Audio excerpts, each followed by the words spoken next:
Thank you so much, RT. And I just have to say, what an incredible convening and great gratitude to the Minneapolis Foundation for the vision that you have in convening this group today. This is just hugely exciting to have all these folks in Minnesota interested, having this international lens and making change in all the ways that you do. So thank you so much.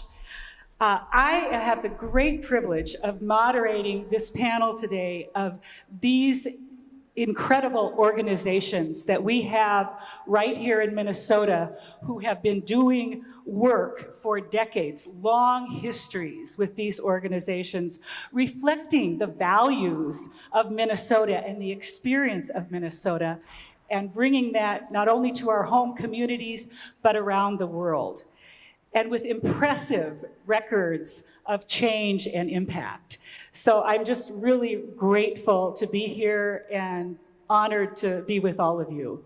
I'm going to introduce the panelists here first and then start out with a couple introductory questions.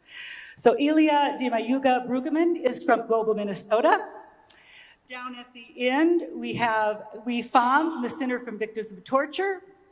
We have Huynh on the board of the Advocates for Human Rights. And then we have Tharangi Cumaranatunge from from the American Refugee Committee.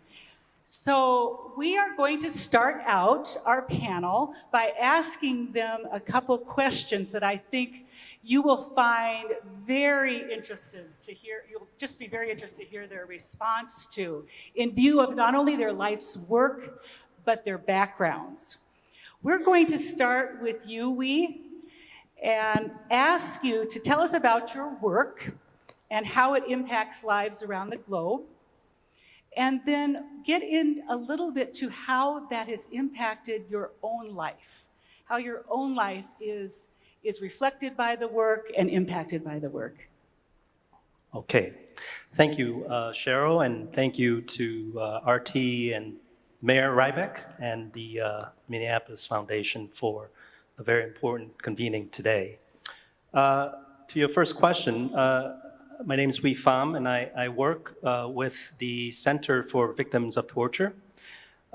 This is an incredible organization that was established here in the Twin Cities by then Governor Rudy Perpich in 1985, as he was looking for ways to address a critical unmet mental health need of the refugee community residing in our state.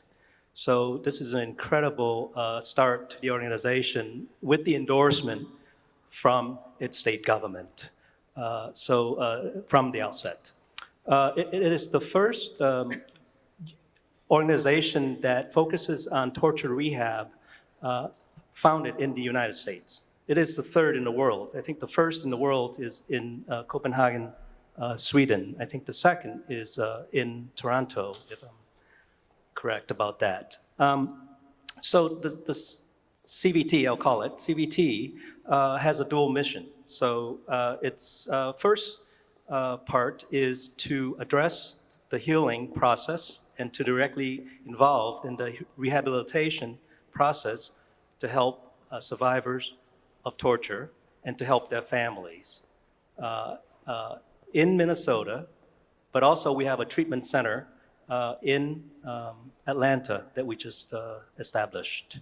The second part of the mission is to advocate for human rights and for an end to torture. So this is a very long-term investment. This morning we heard about the global investment and global giving among the fantastic group of donors that are representing here. And I think it's important to note that as much as we view these are individual goals and individual rights, they're very much all very connected. And for CVT, for us in particular, goal number 16 is the most important. When you take a look at that, it's about peace, justice, and strong institution. We do more than healing, we also do training. So there's a lot of training that is going on in all the places where we work. So CVT works also in 4 countries in Africa and the Middle East. To the second part, it's been a long journey for me. I was born into privilege in Saigon in 1962. My father was an international banker, and all of that came to an end in 1975. Now, my father and my mother were refugees from North Vietnam. They were born in Hanoi, so they were refugees twice. So when that ended, we emigrated as war refugees to the United States. So it's been a long journey for me, and my engagement in the work that I do today, which is so critically important for us as a person, for me as a person, but for us as a community, is that it's about giving back. So I began that process after college with the Peace Corps. So I spent 27 months in the Peace Corps in Liberia, West Africa. And after that, I've worked all of my life really in the public sector or nonprofit sector with a number of NGOs, and now with the Center for Victims of Torture. Thank you so much, Huy. Elia, would you like to go next and answer those two questions about the impact of your work and then how it affects your own life? Certainly, thank you. And again, thank you to the Minneapolis Foundation for this convening. My position at the Department of Education is a special assistant to the commissioner, and I am a board member of Global Minnesota. As I look at both the department and Global Minnesota, I see how my work is really affecting both very, very well, especially when we're dealing with our students. Global Minnesota, as you all know, is an organization dealing with many programming, and the area that I look at most is the K-12 programming that they do with the classroom connections. As you all know, demographics in Minnesota are changing. Our schools are changing, and Global Minnesota is impacting the classrooms with classroom connections. In the area of cultural competence, for example, just bringing the program into the classrooms at Minneapolis Public Schools or St. Paul or in Greater Minnesota, and seeing how we're bringing in the other cultures into the classroom so that our youngest, our students, have a different type of mindset about cultures and about globalization. As an example, we're bringing in different students from the universities so that students actually can see people who look like them, which we very much miss in Minnesota. We only have about 4% teacher diversity in the state. So when Global Minnesota is impacting those classrooms and those students are seeing someone similar to them, just think about the impact that this is creating, especially in the way that we can actually close gaps. So I see this for Global Minnesota in the Department of Education. As for my background, my parents were migrant workers, so I came to the U.S. With them, then went back to Mexico every year. I am from the community near Acapulco, so where it's always warm in Minnesota during the winter. Believe me, I want to go back. So anyway, my father sent me back later on as a foreign exchange student. And it was amazing how he told me that he wanted me to have a different type of experience from being a migrant worker and from being a foreign exchange student. And believe me, I did experience two different experiences. So eventually I returned to Minnesota. I met my husband here and settled in Sleepy Eye, Minnesota. So right now, with the issues that we are having around the world with migration, and when we hear about the caravan that is coming from Central America, I can relate to the people, especially for parents to look at a better life for their children. And I know that Global Minnesota is impacting that work, not just with our migrants, but also with our refugees right here in the city. As an example, not too long ago, the staff held some type of workshop dealing with culture within our Somali community. And that is so important for our teachers to know so that they can relate to the students that they do have in the classroom. Another example is some of the World Quest events that we do have in Global Minnesota. They did they did a theme focusing on immigration, and this was about our DACA students. So just in the impact that Global Minnesota is actually making. So those issues that the organization is dealing with, it affects me personally because I do deal with all students in Minnesota in my position. I recently traveled to Mexico this summer. I'm doing some research about the impact of our students born in Minnesota from undocumented families that have returned to Mexico. So in August, I did interview many of the migrant families who have returned either by deportation or by choice. So about 65% of the students of Mexican descent that we have in Minnesota come from a city called Azochiapan, which is south of Mexico City. And interviewing those families and listening to the stories, I also saw many children who told me, we're going back. We are citizens and we're going back. At this time, they didn't want to be separated from their families. So I look forward for Global Minnesota to start more programming dealing with the children that are coming back. And I look forward to the Department of Education also to invest in the children who are USA citizens, born in Minnesota, that will come back. And what is impacting to me is that many of those children do not speak Spanish.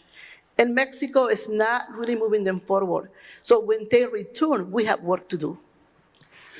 Thank you so much, Elia, for really just connecting your work and your life with this incredibly painful time that we are experiencing in our country with the asylum seekers. And Lon, I will ask you next. Lon has also just an amazing story, life story. So please tell us about that, the impact on that in your life and the impact of your work. Sure.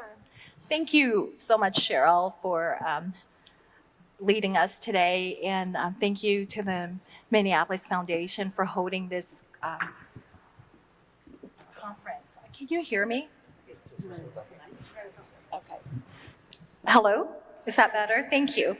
So as I'm sitting here listening to Huy and Elia, it just really is close to me, but I'm here to talk about Advocates for Human Rights first, which is an organization that is very dear to me. I started my career as a staff attorney with Advocates for Human Rights in 1996. I immigrated from Houston, Texas to Minneapolis to do human rights work with Advocates for Human Rights, and I I made the decision to remain here and raise my family here. And I share this with you because the Advocates for Human Rights is an amazing organization. We are a local organization based here in Minnesota, but we work to protect and promote human rights locally, nationally, and internationally. And in order to really give you a sense of the work of the Advocates for Human Rights, I want to share some stories with you about its work and why I feel so privileged to be on the board of this organization and also to be a volunteer for it with the Refugee and Immigrant Program. We work with many organizations around the world to advocate on behalf of victims of human rights abuses. We do this by advocating at the United Nations. What I love about what we do is that we partner with allies in country around the world to do this human rights work. For example, we had a partner in Croatia where the government of Croatia was basically revoked a law to protect victims of domestic violence by basically revoking the law criminalizing domestic violence acts. And we worked with our partner organization in Croatia to advocate at the United Nations, working with the Human Rights Committee and the Human Rights Council to discuss the issue and really advocate. And working at the United Nations, we were able to get the government of Croatia to re-implement the law to make domestic violence a crime in that country. And that is just one example of what we do globally. What I do locally here through the Advocates for Human Rights is we work to protect victims of human rights abuses around the world through our refugee and immigrant program. Through our refugee and immigrant program, we provide pro bono representation to asylum seekers all over the world, including those who are now coming to Minnesota and to the US through Central America, Africa, the Middle East. And what we do is we provide them with some sense of security that they will have legal representation through our hundreds of volunteers to represent them to apply for asylum here in the United States and help them reestablish their lives here in the US. And we do this through our volunteers. Advocates for Human Rights, when Cheryl, we and I were just there, I would remember having lunches, the whole staff together in one conference room. And there were about, I think, 8 to 12 of us average in 1996 and 97. And now we have more than 30 staff members, but really our work is leveraged 4 to 10 times because of the volunteers that we engage within our community and then across the US to help us with our work at the United Nations here by representing asylum seekers. And this is what I think sets our organization apart, is through our volunteers. And that is something that's really close to my heart that I want to share with you, because I believe in the power of one. And that everyone, whether you make the decision to donate to a certain organization or to represent an asylum seeker or to volunteer to help an organization write an international human rights report, it's amazing that the impact that we all can make and not really even know it. So I came here very similar to I really identify myself as a girl refugee because I came here at 5 years old. We fled Vietnam. We left Vietnam on April 30th, the last day, the day Saigon fell. I am one of 5 children. My mom was 10 months pregnant, yes, 10 months, with my baby brother. And we left the last day of Saigon, even though we could have left earlier, because my mom did not want to leave without my dad and made the decision not to leave without him. We were along the shores of the beaches in Saigon in order to get out of Saigon. And the reason I believe in the power of one is because I have many memories as a girl refugee as an adult. I remember my first bologna sandwich in Guam. I remember being carried from the Navy ship that picked us up. I remember standing in line in the refugee camp in Fort Chaffee. But what I didn't remember and what I just learned about 5 years ago was when I was doing some research to give a discussion about my life experience, was that my dad on that day, in order to get us picked up from the beaches of Saigon, was calling for the ship captain. It was a ship already out at sea, and saying, please come and get my 4 children. You don't have to pick us up because the ship was already filled with people. And he and my mom were willing to let us go. We were all under the ages of 6 years old. And I learned this because, as I stated, we don't talk about this at home, but what I realized was that, and this was all happening when I learned this with the caravan, or a couple of years ago, where we were getting reports of 60,000 families from Central America with children, mothers, children by themselves, and there were a lot of questions as to how can parents do this? And it really hit me because my parents were willing to give us up in order to give us a better life and to save our lives.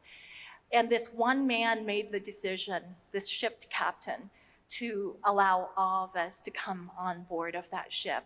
And for the past 45 years that we've been in the US, my dad has called this man every April. I don't know who he is, to thank him for picking us up and bringing us on that ship so we could eventually come to the US. So that is why I do the work I do with Advocates for Human Rights, because I believe that there is power in one person's decision, one person's action, and that's what I hope to share with you today.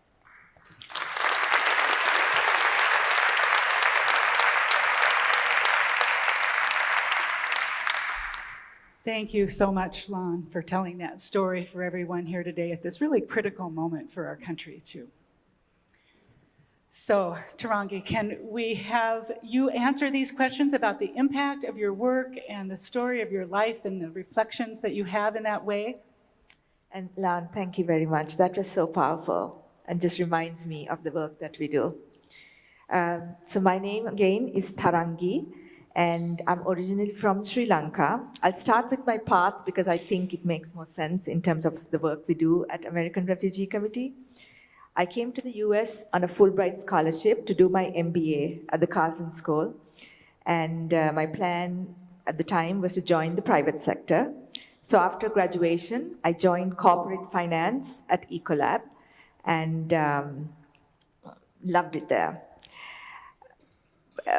My foray into this work began almost as soon as I started at Ecolab when the Asian tsunami hit my country and 40,000 people perished.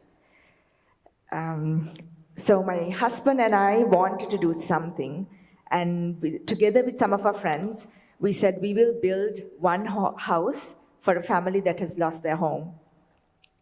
I was overwhelmed by the compassion and support and love from Minnesotans that came up, that we ended up funding 76 houses back home. And so there is a little place, believe it or not, called Minnesota Village in Sri Lanka. So I thought then that this was my path, that I should stick to corporate and do this on the side. And I learned a lot from my experiences at Ecolab. But after about 8 years, with a lot of gratitude for all the learning in my heart and with the support of so many mentors who stepped up from Ecolab, I decided to embark on a journey to find work that would more directly impact humanity. So a year later, I found American Refugee Committee. And I worked there. I've been there for 6 years now, and I work there as the controller. So in terms of my work, a lot of my work is to do with making sure that every dollar is accounted for correctly, spent correctly, making sure that mission-critical money gets to very hard-to-reach places on a timely basis and safely.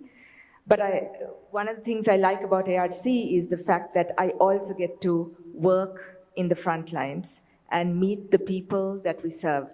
So just recently, I returned from a trip from Bangladesh, where we helped build 1,000 temporary shelters during the monsoon, trying to get it done as fast as possible. And I have to say that so this was to help the Rohingya people who have fled from Myanmar in the last 2 years and resettled in Cox's Bazar in Bangladesh. And I have to say that being amidst 1 million people in one camp and interacting with them daily as I go to the field just changes your life in terms of, humanity that touches your heart. So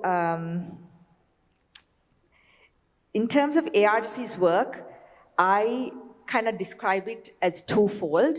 So on one hand, we do the work that we are known for, which is serving vulnerable people, often refugees, in very hard to reach and hard places. So we do things like healthcare. We oversee 300 medical facilities and about 5 hospitals in places like Sudan and Somalia. We provide a lot of water. We deliver water to where it is needed, and we provide a lot of it, about 6 million gallons of water per day. And we have constructed about 70,000 shelters in Syria and done education projects in Pakistan and other protection work.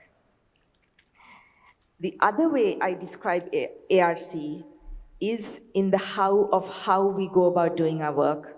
So at ARC, we really believe that we are a vehicle and that we exist as an organization to be a vehicle for everyday people to do amazing things in the world. So the everyday people are people like you and me who see something and step up and just want to do something to change lives. So for example, we have had the honor of working with the amazing Somali community in Minnesota, and Hamza reminded me, he learned about us when he was in California, about the work that we were doing in Somalia. And I have to acknowledge that Mr. R.T. Ryback, when he was the former mayor, did a lot to help us mobilize this work that we did with the I'm a Star program there. Just the other day, we had about 100 Rotarians in our building because we were celebrating that we had, for the first time, established and created a Rotaract club inside a refugee camp in Uganda.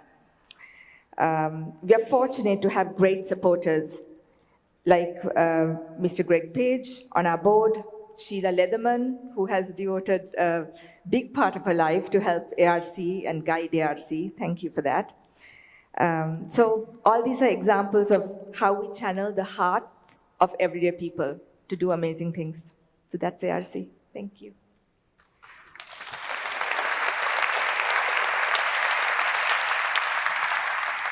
So thank you for those incredible stories, not only about your lives, but also just to make sure that everybody in this room knows that these organizations exist in Minnesota, and they are making it and have made such an impact around the world for so many years.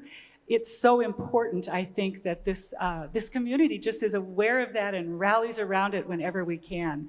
RT said it would also be okay for me to tell you a little bit about our organization, Global Rights for Women, as I'll follow Ellen's lead here and make a little plug.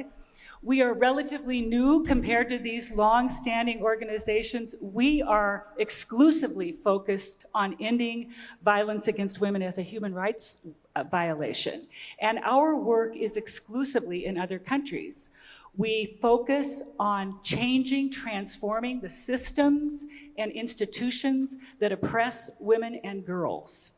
And we were powered upon our founding 4 years ago by the incredible growing knowledge that women and girls can be the solution to so much of the devastating things that are happening in our world today. At Global Rights for Women, we believe that violence is the primary and unfortunately the most effective tool used to subjugate women and girls, and we tackle it by not only working with our partners. We don't go anywhere where we are not invited.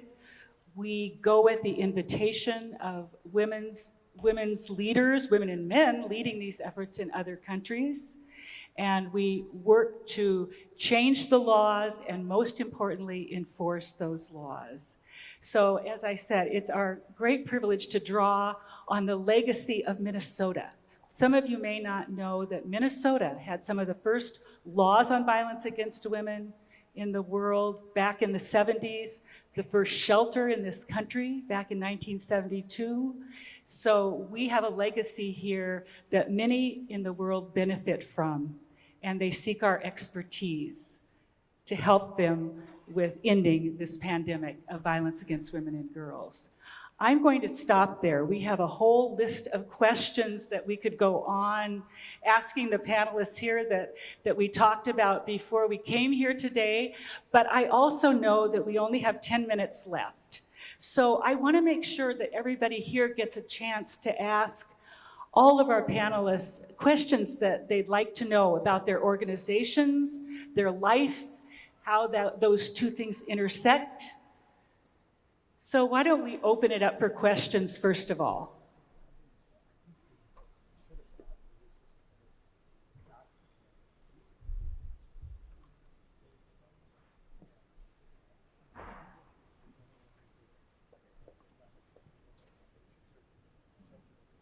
Okay, maybe while you're all thinking about questions, we'll go on with some of the topics that we discussed in our preparation call. I'm interested in particular, this is a room full of very experienced national actors in one way or another, and also, of course, many donors, as we've heard from today. So to the panelists, I know how important sustained funding is for all of your organizations, and that it's important that the community, the philanthropic community in Minnesota, I think here, what would you like donors to understand about your needs, about the people you serve? Maybe we could start with you this time, Elia. Thank you, Cheryl. You know, collaboration is imperative to look at the issues that we are having nowadays regarding globalization. Global Minnesota is an organization that can connect, and they can also, not just the connection, but also inform and engage all Minnesotans on the issues that are going on right now worldwide. From their programming that brings diplomats, I spoke about the classrooms, but they are involved in our community. They also spend most of the funds donated right here in Minnesota. So I think that's also very important.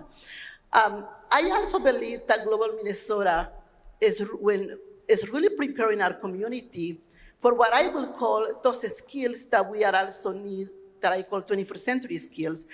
Part of that is exposing about multiculturalism, exposing about multi-ethnic, exposing about multilingual people that come into Minnesota. So Global Minnesota does bring the world to Minnesota, in my personal opinion. One more thing about funders, and I deal with the funding. I distribute funding from my job at the Department of Education to our schools. And one thing I hear from the schools, Elia, make the process easier. We don't have the staff to fill all the loan application. So I am assuming nonprofits might have the same issue. So I will say, let's make the process easy as funding is requested. Do others of you have ideas you'd like to share? I would be happy to. I think it's really important to understand the links between global and local human rights work.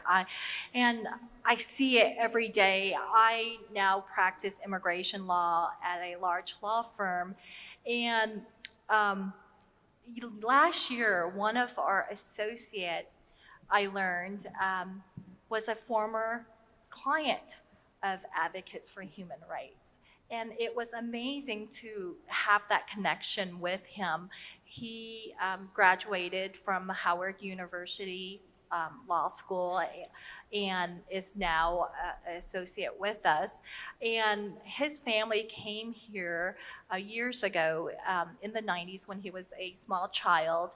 And through Advocates for Human Rights, he and his family were able to obtain asylum. And I share this with you because it's public. And I want us to understand that what we do on a global level in terms of helping individuals in another country or here when they come, there's an impact locally.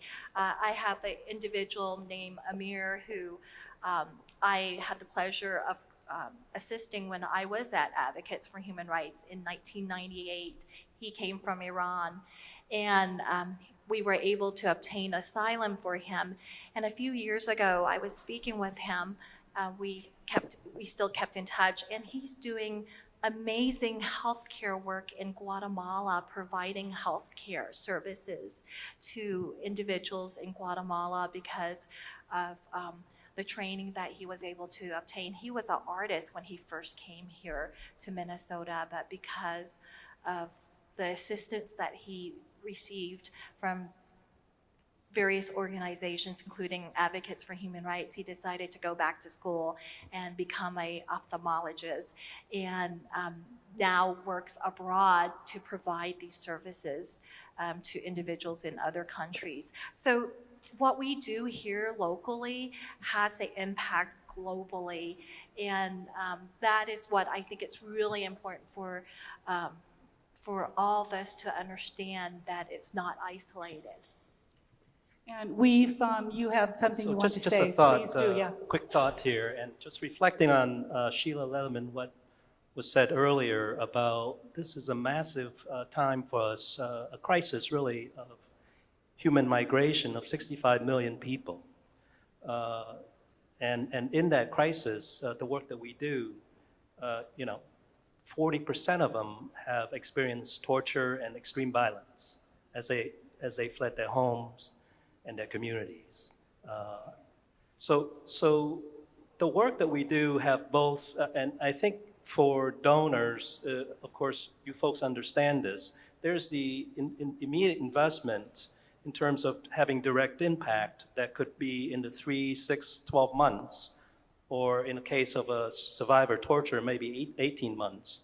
But there's a longer investment, and really for us as an NGO seeking a partnership, the longer investment is about the larger goals of transforming those societies and the laws in those societies and the better governance and a government that really believe in justice and peace and protection of its own citizen. So those are the longer things that also organizations like us are doing in terms of investment in training, in laws, reforms, et cetera, and those takes much longer, 4 or 5 years at a time. I just want to emphasize that point. I think that is so important, and also share the angle that I don't think we realize in Minnesota oftentimes the power of the nature of the community we have here with regard to the protection of human rights. And I mean, certainly we have flaws, but I can tell you that in our work at Global Rights for Women, on legal and systemic reform on violence against women, our expertise is 40 years old here. We have police that have arrested thousands and thousands of batterers, for example, going to countries with us as volunteers to work with police there who have never arrested a sexual assault offender or a domestic violence offender. This community can be so proud of the prioritization of women's human rights, certainly with that legacy of intervention on violence against women, and in other areas of human rights prioritization. And I would just, as we are in this time of such negative messages in many ways going around the world, to encourage us all to know and to embrace that this community has done so much, and we can send very different messages about human rights in our work around the world.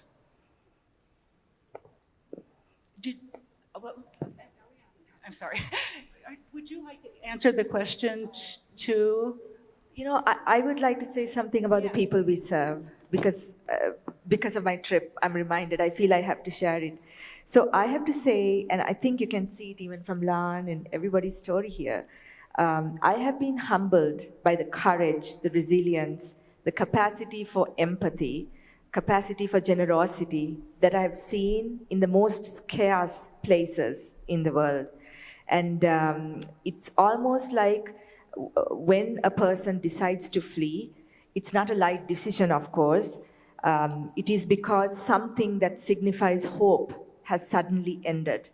And then a parent will make a decision because the child's school is bombed. I have to get her or him out of this place. these are the decisions that everybody makes, and there are so many micro decisions that they have to make in their journey that we just take for granted, you know. So I'm reminded that these are the qualities, you know, through this arduous journey, it's almost like people transform and their resourcefulness expands. And these are the qualities they take with them wherever they go. And I think the world is a little bit better because of these qualities that these people have. And I just wanted to share that because I think it's important to understand that. Yes. Okay, thank you, Sharon. You know, I want to just put a little pitch in here about programming that we have in our school system, and to really think about preparing our kids for global competence. The jobs are global. And it's so important in our schools that we do think about the cultural competence of our staff working there, and to think about the global competence that our students need for the future of the economy. Jobs are not just in the Minnesota, the US for them. They're all over the world. And we need to prepare all our students for those jobs. And I believe Global Minnesota plays such an important role in here, when especially bringing the programming to the classrooms in the metro area and also in greater Minnesota.